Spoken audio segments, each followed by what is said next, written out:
Hello friends, वर्तमान discussion करवा +3 fourth semester Odia honours core 8 रो unit 3। आज आलोचनार विषय वस्तुटी हूँ यूनिट 3 रो गोटे दीर्घ उत्तरमूलक प्रश्न बा लंग क्वेश्चन संबंध में माने आलोचना करवा। पूर्वर अनेक गुड़े वीडियो अपलोड हो सारी अच्छी, तो आपण मैंने चैनलटी प्लेलिस्ट को जाई समस्त वीडियो देखिपारे। प्रश्नटी कौनटे देखा। प्रश्नटी हूँ लोकनाटक मध्य लीलार अवदान अत्यंत गुरुत्वपूर्ण आलोचना कर। तो प्रश्नटी एठारे आम कौन देखिले, लोकनाटक मध्य लीलार अवदान अत्यंत गुरुत्वपूर्ण यह आलोचना कर। प्राचीन समय ओडिया लोकनाटकर लीलार अवदान अत्यंत गुरुत्वपूर्ण थिला। तो प्राचीन समय कौन थिला ना, ओडिया लोकनाटक बेस लोकप्रिय थिला बा एही लोकनाटकटी अत्यंत गुरुत्वपूर्ण थिला। एथिरे साधारणतः पौराणिक चरित्र प्रसंग को नहीं अनुष्ठित हेउथिला। तो विशेष रूप से यही नाटकटी कौन थिला ना, पौराणिक चरित्र बा कथावस्तुटी को नहीं अनुष्ठित हेउथिला। एही क्रम रे देखिबा को गले ओडिया रे साधारणतः विभिन्न प्रकार लीला देखिबा को मिले। तो यही क्रम अनुसार देखिबा को गले कौन होइथाय ना, ओडिया रे साधारणतः विभिन्न प्रकार लीला देखा मिली थाए। से लीला गुड़िक है, तो उदाहरण स्वरूप लीला गुड़िक कौन कौन अटे ओडिया लोकनाटक रे, भरत लीला, कृष्ण लीला, रामलीला, प्रेम विलास लीला, बसंत विहार, मथुरा यात्रा, ब्रज वर्जन, राधा विनोद, आनंद वृंदावन, वस्त्रहरण, कंसबध, राधाकृष्ण प्रेम मिलन प्रभृति। यह हूँ ओडिया लोकनाटकर उदाहरण गुड़िक अटे।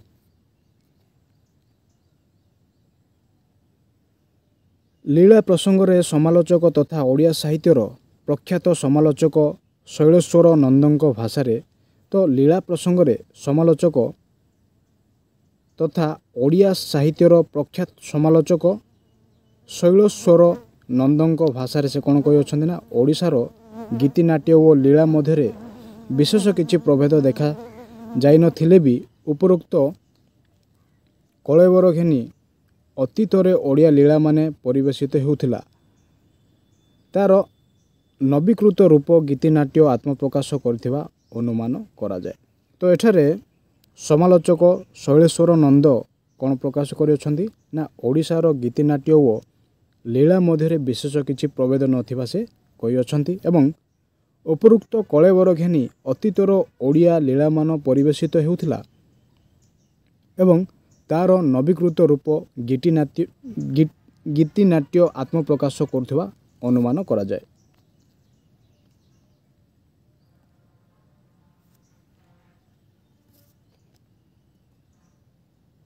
लीलार प्राथमिक अवस्था को अनुसंधान कले लक्ष्य करा जाए यह नृत्य और संगीत रे संयोग होइथिला।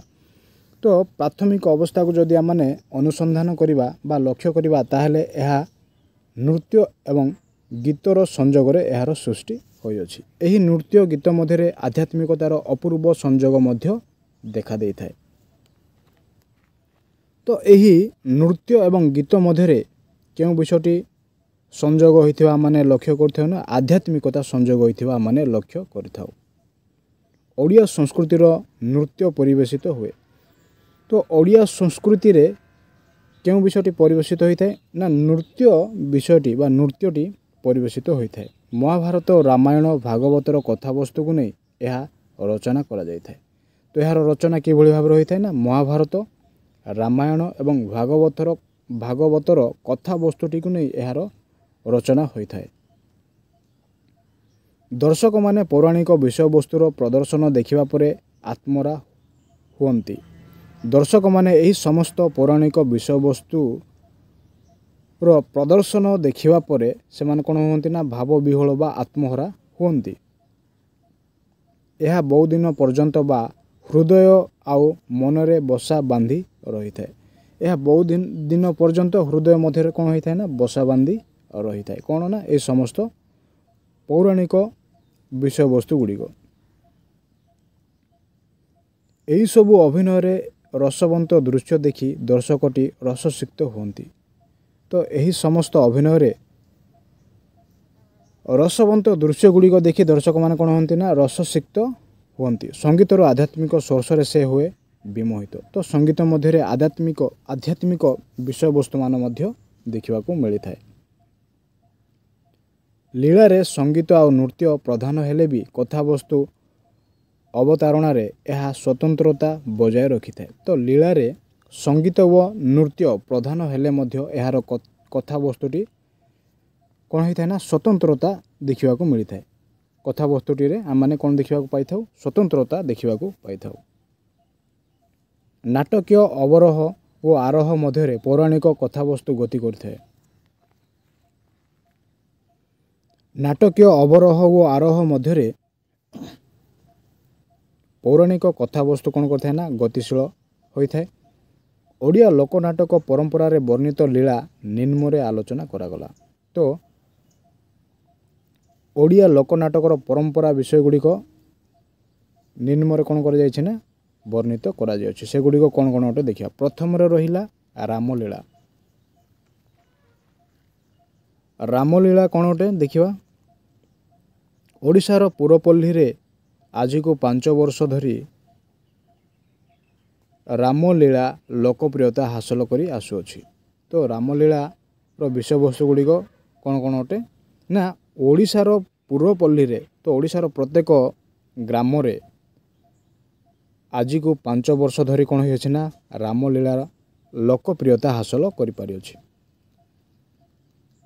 ରାମଲୀଳାର ଅର୍ଥ ପ୍ରଭୁ ରାମଚନ୍ଦ୍ରଙ୍କର ଜୀବନୀ ସମ୍ପର୍କିତ ଆଲୌକିକ କାହାଣୀ। ତ ରାମଲୀଳାରେ କେଉଁ ବିଷୟ ସବୁ ବର୍ଣ୍ଣିତ ହୋଇଅଛି ନା ରାମଲୀଳାରେ ରାମଚନ୍ଦ୍ରଙ୍କର ଜୀବନ ସମ୍ପର୍କିତ ଅଲୌକିକ କାହାଣୀ ବିଷୟରେ ବର୍ଣ୍ଣିତ ଦେଖିବାକୁ ମିଳିଥାଏ। ରାମଲୀଳା ପ୍ରସଙ୍ଗରେ ପୌରାଣିକ କାହାଣୀକୁ ଲୋକମାନଙ୍କ ସମ୍ମୁଖରେ ଅବତାରଣ କରାଯାଇଥାଏ। ତ ରାମଲୀଳା ପ୍ରସଙ୍ଗରେ ପୌରାଣିକ କାହାଣୀକୁ କ'ଣ କରାଯାଇଥାଏ ନା ଲୋକମାନଙ୍କର ସମ୍ମୁଖରେ ଅବତାରଣ କରାଯାଇଥାଏ ବା ପ୍ରସ୍ତୁତ କରାଯାଇଥାଏ। ଦର୍ଶକମାନଙ୍କୁ ରାମଲୀଳାର ମନୋରଞ୍ଜନ ପ୍ରଦାନ କରିବା ସହ ଭକ୍ତି ତଥା ଆଧ୍ୟାତ୍ମିକ ଚେତନା ପ୍ରଦାନ କରିଥାଏ। ତ ଦର୍ଶକମାନଙ୍କୁ ରାମଲୀଳାର ମନୋରଞ୍ଜନ ପ୍ରଦାନ କରିବା ସହ ଭକ୍ତି ତଥା ଆଧ୍ୟାତ୍ମିକ ଚେତନା ମଧ୍ୟ ପ୍ରଦାନ କରାଯାଇଥାଏ।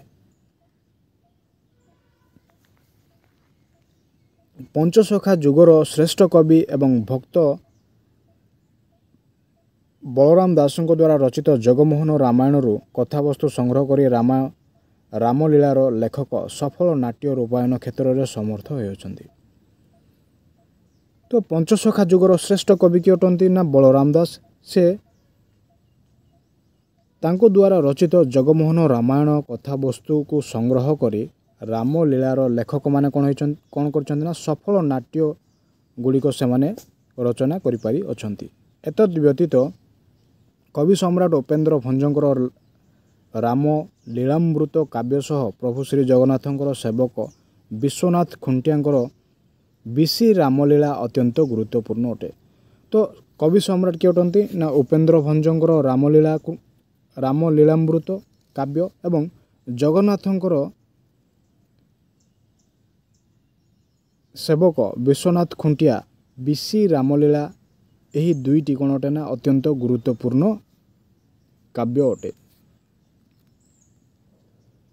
କହ ହନୁ ମୋର କାନ୍ତର କୁଶଳ ସିଂସିମ୍ପା ବୃକ୍ଷର ଡାଳେ ବସି ହନୁ ମନେ ମନେ ଭାଳେ ମନ୍ତ୍ରୀ ମୁହିଁ ଶୁଣି କପେ ବିଂଶ ପାଣି। ଏହି ପ୍ରକାର ଗୀତିମୟ ଅଭିନୟ ବେଶ କ'ଣ ଅଟେ ନା ମନୋଜ୍ଞ ଭାବରେ ଉଦ୍ଦିଷ୍ଟ ଅଟେ। ମୁଖ୍ୟତଃ ଆଧ୍ୟାତ୍ମିକ ରସବାଦ ସୃଷ୍ଟି କରିବା ମୁଖ୍ୟ ଉଦ୍ଦେଶ୍ୟ। ତ ଏଠାରେ ମୁଖ୍ୟ ଉଦ୍ଦେଶ୍ୟଟି କ'ଣ ଅଟେ ନା ଆଧ୍ୟାତ୍ମିକ ରସବାଦ ସୃଷ୍ଟି କରିବା ମୁଖ୍ୟ ଉଦ୍ଦେଶ୍ୟ ଅଟେ। ଶ୍ରୀରାମଙ୍କର ଚରିତ୍ରକୁ ଉପଜୀବ୍ୟ କରି ଶ୍ରୀରାମ ଚରିତାମୃତ ଚିକିଟି ରାମଲୀଳା ଜାନକୀ ବିଳାସ ସଙ୍ଗୀତ ରାମଲୀଳା ଈଶ୍ୱର ଆଦି ରାମଲୀଳା ଆଦିରେ ଓଡ଼ିଶା ସଙ୍ଗୀତର ମଧୁର ଝଙ୍କାର ବହୁଳ ଭାବରେ ପ୍ରକଟିତ ହୋଇଅଛି। ତ ଶ୍ରୀରାମଙ୍କ ଚରିତ୍ରକୁ ଲକ୍ଷ୍ୟ କରି ଶ୍ରୀରାମ ଚରିତାମୃତ ଚିକିଟି ରାମଲୀଳା, ଜାନକୀ ବିଳାସ, ସଙ୍ଗୀତ ରାମଲୀଳା, ଈଶ୍ୱର ଦାସିଆ ରାମଲୀଳା ଆଦିରେ ଓଡ଼ିଶା ସଙ୍ଗୀତର ମଧୁର ଝଙ୍କାର ବହୁଳ ଭାବରେ ପ୍ରକଟିତ ହେବା ମାନେ ଦେଖିବାକୁ ପାଉଛୁ। ବିଂଶ ଶତାବ୍ଦୀରେ ଜାନକୀ ବିଳାସ ରଚିତ ହୋଇଥିବାରୁ ଏଥିରେ ବହୁ ଆଞ୍ଚଳିକ କଥାକଥିତ ଭାଷାର ବ୍ୟବହାର କରାଯାଇଅଛି। ତ ବିଂଶ ଶତାବ୍ଦୀରେ ଜାନକୀ ବିଳାସ ରଚନା କରାଯାଇଥିବା ହେତୁ ଏଥିରେ ବହୁ ପ୍ରକାରର ଆଞ୍ଚଳିକ ଭାଷାର ବ୍ୟବହାର କରିବା ମାନେ ଦେଖିବାକୁ ପାଇଥାଉ। କୃଷ୍ଣଲୀଳା। କୃଷ୍ଣଲୀଳା କ'ଣ ଅଟେ? ରାମଲୀଳା ପରି କୃଷ୍ଣଙ୍କର ମହିମା ମହାତ୍ମ୍ୟ ଆଲୌକିକ ଶକ୍ତି କୃଷ୍ଣଲୀଳାରେ ସ୍ଥାନ ପାଇଥାଏ। ତ କୃଷ୍ଣଲୀଳା କ'ଣ ଅଟେ? ରାମଲୀଳା ପରି କୃଷ୍ଣଙ୍କର ମହିମା ମହାତ୍ମ୍ୟ ଆଲୌକିକ ଶକ୍ତି କୃଷ୍ଣଲୀଳାରେ କ'ଣ ହୋଇଛି ନା ସ୍ଥାନ ପାଇଅଛି। କୃଷ୍ଣଲୀଳାର ଅନ୍ୟ ନାମ କ'ଣ ଅଟେ ନା ରାସଲୀଳା। ତ କୃଷ୍ଣଲୀଳାର ଅନ୍ୟ ନାମଟି କ'ଣ ଅଟେ? ରାସଲୀଳା ଅଟେ।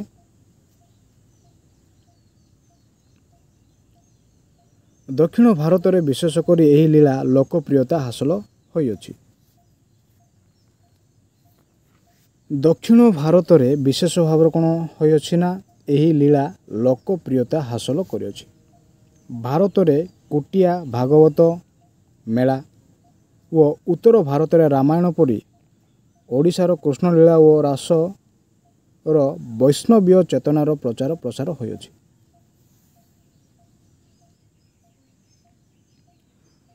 ଦକ୍ଷିଣ ଭାରତରେ ବିଶେଷ କରି ଏହି ଲୀଳା ଲୋକପ୍ରିୟତା ହାସଲ ହୋଇଅଛି ଏବଂ ଭାରତରେ କୁଟିଆ ଭାଗବତ ମେଳା ଓ ଉତ୍ତର ଭାରତର ରାମାୟଣ ପରି ଓଡ଼ିଶାର କୃଷ୍ଣଲୀଳା ଓ ରାସର ବୈଷ୍ଣବୀୟ ଚେତନା କ'ଣ ହୋଇଅଛି ନା ପ୍ରଚାର ପ୍ରସାର ଘଟିଅଛି।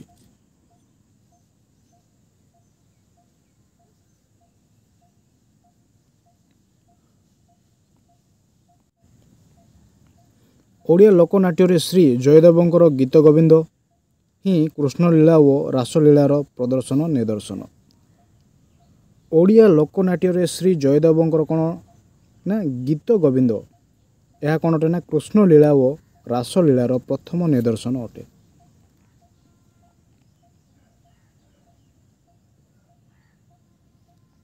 ଏହାର ପରବର୍ତ୍ତୀ ସମୟରେ ବେଣୁଧର ନରେନ୍ଦ୍ର ଯଦୁନାଥ ଦାସ ପଣ୍ଡିତ ଚୈତନ୍ୟ ଏମାନଙ୍କର ଆଗମନ କାଳରେ ରାୟ ରାମାନନ୍ଦ ଆଦି ଶ୍ରୀକୃଷ୍ଣଙ୍କର ଭକ୍ତ କୃଷ୍ଣଲୀଳା ରଚନା କରିଥିଲେ। ତ ଏଠାରେ ଆମେ କ'ଣ ଦେଖୁଛେ? ଓଡ଼ିଆ ଲୋକନାଟ୍ୟରେ ଶ୍ରୀ ଜୟଦେବଙ୍କର ଗୀତ ଗୋବିନ୍ଦ ହିଁ କ'ଣ ଅଟେ ନା କୃଷ୍ଣଲୀଳା ଓ ରାସଲୀଳାର ପ୍ରଥମ ନିଦର୍ଶନ ଅଟେ। ଏହାର ପରବର୍ତ୍ତୀ ସମୟରେ ବେଣୁଧର ନରେନ୍ଦ୍ର ଯଦୁନାଥ ପଣ୍ଡିତ ଚୈତନ୍ୟ ଆଗମନ କାଳରେ ରାୟ ରାମାନନ୍ଦ ଆଦି କ'ଣ କରିଥିଲେ ନା ଶ୍ରୀକୃଷ୍ଣଙ୍କର ଭକ୍ତ କୃଷ୍ଣଲୀଳା ରଚନା କରୁଥିଲେ। ନରସିଂହ ସେଣଙ୍କର ରଚିତ ଗପକେଳି ମଧ୍ୟ ଏହି ରାସଲୀଳାର ପରିସରଭୁକ୍ତ ଅଟେ। ତ ନରସିଂହ ସେଣଙ୍କର ରଚିତ କ'ଣ ନା ଗପକେଳି ଏହା ମଧ୍ୟ ଏକ ରାସଲୀଳାର ଅନ୍ତର୍ଭୁକ୍ତ ଅଟେ। ଏହାର ପରବର୍ତ୍ତୀ ସମୟରେ ଦ୍ୱିଜ ଚୈତନ୍ୟଙ୍କର କୃଷ୍ଣଲୀଳା, ଦୁଃଖୀଶ୍ୟାମ ଦାସଙ୍କର ବ୍ରଜବିହାର, ଗଙ୍ଗାଧର ପ୍ରଧାନଙ୍କର ଭାରତ ଲୀଳା ଓ ରାମକୃଷ୍ଣ ପ୍ରେମଲୀଳା, ବାବାଜୀ ଦାସଙ୍କର ମାନଭଞ୍ଜନ, କାଳିଆ ଦଳନ ଲୀଳା ପ୍ରଭୃତି ଅନ୍ୟତମ ଅଟେ। ତ ଏହା ପରବର୍ତ୍ତୀ ସମୟରେ ଦ୍ୱିଜ ଚୈତନ୍ୟଙ୍କର ରଚିତ କୃଷ୍ଣଲୀଳା, ଦୁଃଖୀଶ୍ୟାମ ଦାସଙ୍କର ରଚିତ କ'ଣ ବ୍ରଜବିହାର, ଗଙ୍ଗାଧର ପ୍ରଧାନଙ୍କର ଭାରତ ଲୀଳା ଓ ରାଧାକୃଷ୍ଣ ପ୍ରେମଲୀଳା, ବାବାଜୀ ଦାସଙ୍କର ମାନଭଞ୍ଜନ, କାଳିୟ ଦଳନ ଲୀଳା ପ୍ରଭୃତି କ'ଣ ଅଟେ ନା ଅନ୍ୟତମ ଅଟେ। ଲୋକନାଟକର ପରମ୍ପରାରେ ରାସଲୀଳା ଉଲ୍ଲେଖନୀୟ ଅବଦାନ। ତ ଲୋକନାଟକ ପରମ୍ପରାରେ ରାସଲୀଳା କ'ଣ ଅଟେ ନା ଏକ ଉଲ୍ଲେଖନୀୟ ଅବଦାନ ଅଟେ। ଅଭିନୟ ମାଧ୍ୟମରେ କୃଷ୍ଣଙ୍କର ଗପ ରମଣୀମାନଙ୍କ ସହ ତମାଳ ଲତାକୁଞ୍ଜରେ ରାସ କ୍ରୀଡ଼ାର ଦୃଶ୍ୟ ଦେଖିବା ସହ ରସଗ୍ରାହୀ ଦର୍ଶକମାନେ ଦିବ୍ୟ ଲୀଳା ସନ୍ଦର୍ଶନରେ ଅଭିଭୂତ ହେବା ସହ ଆଧ୍ୟାତ୍ମିକ ସଂସ୍ପର୍ଶରେ ବା ସ୍ପର୍ଶରେ ଏହି ଲୀଳାକୁ ବହୁ ବର୍ଷ ଯାଏ ସ୍ମରଣରେ ରଖିପାରୁଥିଲେ। ତ ଅଭିନୟ ମାଧ୍ୟମରେ କୃଷ୍ଣଙ୍କର ଗପ ରମଣୀମାନଙ୍କ ସହ ତମାଳ ଏବଂ ଲତା କୁଞ୍ଜରେ ରାସକ୍ରୀଡ଼ାର ଦୃଶ୍ୟ ଦେଖି ରସଗ୍ରାହୀ ଦର୍ଶକମାନେ ଦିବ୍ୟ ଲୀଳା ସନ୍ଦର୍ଶନରେ ଅଭିଭୂତ ହେବା ସହ ଆଧ୍ୟାତ୍ମିକ ସ୍ପର୍ଶରେ ଏହି ଲୀଳାକୁ ସେମାନେ କ'ଣ କରିଅଛନ୍ତି ନା ବହୁ ବର୍ଷ ଯାଏ ସ୍ମରଣରେ ରଖିଅଛନ୍ତି ବା ମନେ ରଖିଅଛନ୍ତି। ପରବର୍ତ୍ତୀ ସମୟରେ ଏହି ଧାରା ଗୀତିନାଟ୍ୟର କଳେବର ଧାରଣ କରିଥିଲା। ପରବର୍ତ୍ତୀ ସମୟରେ ଏହି ଧାରା କ'ଣ ହେଇଥିଲା ନା ଗୀତିନାଟ୍ୟର କଳେବରଟି ଧାରଣ କରିଥିଲା। ବର୍ତ୍ତମାନ ଦେଖିବା ରାଧା ପ୍ରେମ ଲୀଳା। ତ ରାଧା ପ୍ରେମ ଲୀଳା କ'ଣ ଅଟେ? ଶ୍ରୀ ରାଧାଙ୍କର ଅପୂର୍ବ ପ୍ରେମ ଲୀଳାର ବର୍ଣ୍ଣନା ଏଥିରେ ସ୍ଥାନ ପାଇଅଛି। ତ ରାଧା ପ୍ରେମ ଲୀଳା କ'ଣ ଅଟେ ନା ଶ୍ରୀ ରାଧାଙ୍କର ଅପୂର୍ବ ପ୍ରେମ ଲୀଳାର ବର୍ଣ୍ଣନା ଏଥିରେ ସ୍ଥାନ ପାଇଅଛି ବା ଦେଖିବାକୁ ମିଳିଅଛି। ଭାଗବତ ଶ୍ରୀକୃଷ୍ଣ ଓ ଆତ୍ମସ୍ୱରୂପିଣୀ ଶ୍ରୀ ରାଧାଙ୍କର ପ୍ରସଙ୍ଗକୁ ରସସିକ୍ତ କରି ବର୍ଣ୍ଣନା କରାଯାଇଥାଏ। ତ ରାଧା ପ୍ରେମ ଲୀଳାରେ କେଉଁ ସବୁ ବିଷୟ ବର୍ଣ୍ଣିତ ହୋଇଥିବା ଆମମାନେ ଦେଖିବାକୁ ପାଉଛୁ। ଶ୍ରୀ ରାଧାଙ୍କର ଅପୂର୍ବ ପ୍ରେମ ଲୀଳାର ବର୍ଣ୍ଣନା ଏଥିରେ ଦେଖିବାକୁ ଆମେ ପାଉଛୁ ଏବଂ ଭଗବାନ ଶ୍ରୀକୃଷ୍ଣ ଓ ଆତ୍ମା ସ୍ୱରୂପିଣୀ ଶ୍ରୀ ରାଧାଙ୍କର ପ୍ରସଙ୍ଗକୁ ରସସିକ୍ତ କରି ବର୍ଣ୍ଣନା ଏଠାରେ କରାଯାଇଅଛି। ସ୍ୱର୍ଗତ ରଘୁନାଥ ରାଜଗୁରୁ ଏହାର ଆଦ୍ୟ ପ୍ରବର୍ତ୍ତକ ଥିଲେ। ତ ରାଧା ପ୍ରେମ ଲୀଳାର ଆଦ୍ୟ ପ୍ରବର୍ତ୍ତକ କିଏ ଅଟନ୍ତି ନା ସ୍ୱର୍ଗତ ରଘୁନାଥ ରାଜଗୁରୁ ଏହାର ଆଦ୍ୟ ପ୍ରବର୍ତ୍ତକ ଅଟନ୍ତି। ଶ୍ରୀ ଜୟଦେବଙ୍କର ଗୀତ ଗୋବିନ୍ଦ ପ୍ରଭାବରେ ରଚିତ ହୋଇ ବହୁ ଓଡ଼ିଆ ସଙ୍ଗୀତ ଓ ଛାନ୍ଦରେ ଏହା ବିଶିଷ୍ଟ ଲୋକନାଟ୍ୟ ରୂପେ ବହୁ ସମ୍ମାନର ଅଧିକାରୀ ହୋଇପାରିଅଛି। ଶ୍ରୀ ଜୟଦେବଙ୍କର ଗୀତ ଗୋବିନ୍ଦ ପ୍ରଭାବରେ ରଚିତ ହୋଇ ବହୁ ଓଡ଼ିଶୀ ସଙ୍ଗୀତ ଓ ଛାନ୍ଦରେ ଏହାର ବିଶିଷ୍ଟ ଲୋକନୃତ୍ୟ ରୂପରେ ଏହା ସମ୍ମାନର ଅଧିକାରୀ ହୋଇପାରିଅଛି। ପରବର୍ତ୍ତୀ ଲୀଳାଟି କ'ଣ ଅଟେ? ଦ୍ୱାର ଲୀଳା ବା ଭରତ ଲୀଳା। ତ ଭରତ ଲୀଳାର ଅନ୍ୟ ନାମ କ'ଣ ଅଟେ? ଦ୍ୱାର ଲୀଳା। ତ ଦ୍ୱାର ଲୀଳାଟି କ'ଣ ଅଟେ ଦେଖିବା। ସମ୍ପୃକ୍ତ ଲୀଳାକୁ ଦ୍ୱାର ଲୀଳା କହିବାର ତାତ୍ପର୍ଯ୍ୟ ହେଲା ବିଷୟବସ୍ତୁ ଅଭିନୀତ ହେବା ପ୍ରାରମ୍ଭରୁ ଦ୍ୱାର ମଞ୍ଚରେ ପ୍ରବେଶ କରି ବିଭିନ୍ନ ଉପାଖ୍ୟାନର ବର୍ଣ୍ଣନା ଚରିତ୍ରମାନଙ୍କର ସ୍ପଷ୍ଟ ପରିଚୟ ପ୍ରଦାନ କରାଯାଇଥାଏ।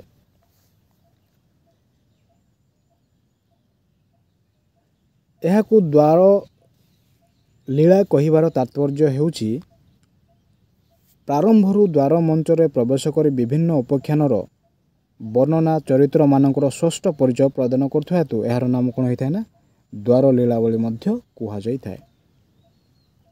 ଏହା ଗ୍ରାମାଞ୍ଚଳରେ ଏକ ପ୍ରସିଦ୍ଧ ଲୋକନୃତ୍ୟ ଭାବରେ ପରିଚିତ। ଏହା କ'ଣ ଅଟେ ନା ଏହା ବିଶେଷ ରୂପରେ ଗ୍ରାମାଞ୍ଚଳରେ ପ୍ରକାଶ କରାଯାଇଥାଏ। ତ ଏହା ଗ୍ରାମାଞ୍ଚଳରେ ଏକ ପ୍ରସିଦ୍ଧ ଲୋକନୃତ୍ୟ ଭାବରେ ପରିଚିତ ଅଟେ। ଏଥିରେ ସଙ୍ଗୀତ ନୃତ୍ୟର ଭରପୁର ଆନନ୍ଦ ରହିଥାଏ। ଏଥିରେ ସଙ୍ଗୀତ ଓ ନୃତ୍ୟର ଭରପୁର ଆନନ୍ଦ ରହିଥାଏ। ପରବର୍ତ୍ତୀ ସମୟରେ ନାଟ୍ୟ ସଂଳାପ ସଂଯୋଜନା କରାଯାଇ ଗୁଣବତ୍ତାକୁ ଅଧିକ ସୌନ୍ଦର୍ଯ୍ୟଗ୍ରାହୀ କରାଯାଇଅଛି। ପରବର୍ତ୍ତୀ ସମୟରେ ନାଟ୍ୟ ସଂଳାପ ସଂଯୋଜନା କରାଯାଇ କ'ଣ କରାଯାଇଛି ନା ଗୁଣବତ୍ତାକୁ ଅଧିକ ସୌନ୍ଦର୍ଯ୍ୟଗ୍ରାହୀ କରାଯାଇ ପାରିଅଛି। ସମାଲୋଚକମାନେ ଏହାକୁ ଯାତ୍ରା ନାଟକ ବୋଲି ମତବ୍ୟକ୍ତ କରିଅଛନ୍ତି। ତ ସମାଲୋଚକମାନେ ଏହାକୁ କେଉଁ ନାମରେ ନାମିତ କରିଅଛନ୍ତି ନା ଯାତ୍ରା ନାଟକ ନାମରେ ନାମିତ କରିଅଛନ୍ତି। ଉପସଂହାରରେ କୁହାଯାଇପାରେ ଲୋକନାଟକର ଲୀଳାର ଅବଦାନ ଅନସ୍ୱୀକାର୍ଯ୍ୟ। ଶେଷ ବିଷୟବସ୍ତୁ ବା ଉପସଂହାରରେ ଆମେ କ'ଣ ଦେଖିବାକୁ ପାଉଛେ ନା ଲୋକନାଟକର ଲୀଳାର ଅବଦାନ କ'ଣ ଅଟେ ନା ଅନସ୍ୱୀକାର୍ଯ୍ୟ ଅଟେ। ଆଧ୍ୟାତ୍ମିକ ଦର୍ଶନ ଚିନ୍ତା ଓ ଚେତନା ପ୍ରଦାନ କରିବାରେ ଲୀଳା ଗୁରୁତ୍ୱପୂର୍ଣ୍ଣ ଭୂମିକା ଗ୍ରହଣ କରିଅଛି। ତ ବିଶେଷ ରୂପରେ ଆଧ୍ୟାତ୍ମିକ ଦର୍ଶନ ଚିନ୍ତା ଓ ଚେତନା ପ୍ରଦାନ କରିବାରେ ଲୀଳା କ'ଣ କରିଅଛି ନା ଗୁରୁତ୍ୱପୂର୍ଣ୍ଣ ଭୂମିକା ଗ୍ରହଣ କରିଅଛି। ଆଧ୍ୟାତ୍ମିକ ଆଦର୍ଶ ଅଭିନୀତ ହେଉଥିବାରୁ ପୁରାଣ ଶାସ୍ତ୍ର ତଥା ପ୍ରାଚୀନ ଛାନ୍ଦ ଜଣାଣ ମଧ୍ୟ ଏହାର ପୃଷ୍ଠପଟ୍ଟ ପ୍ରସ୍ତୁତ କରିବାରେ ବିଶେଷ ଭୂମିକା ନିର୍ବାହ କରିଥିଲେ। ଆଧ୍ୟାତ୍ମିକ ଆଦର୍ଶ ଅଭିନୀତ ହେଉଥିବାରୁ ପୁରାଣ ଶାସ୍ତ୍ର ତଥା ପ୍ରାଚୀନ ଛାନ୍ଦ ଜଣାଣ ମଧ୍ୟ ଏହାର ପୃଷ୍ଠପଟ୍ଟ ପ୍ରସ୍ତୁତ କରିବାରେ ବିଶେଷ ଭୂମିକା କ'ଣ କରିଥାଏ ନା ଗ୍ରହଣ କରିଥାଏ।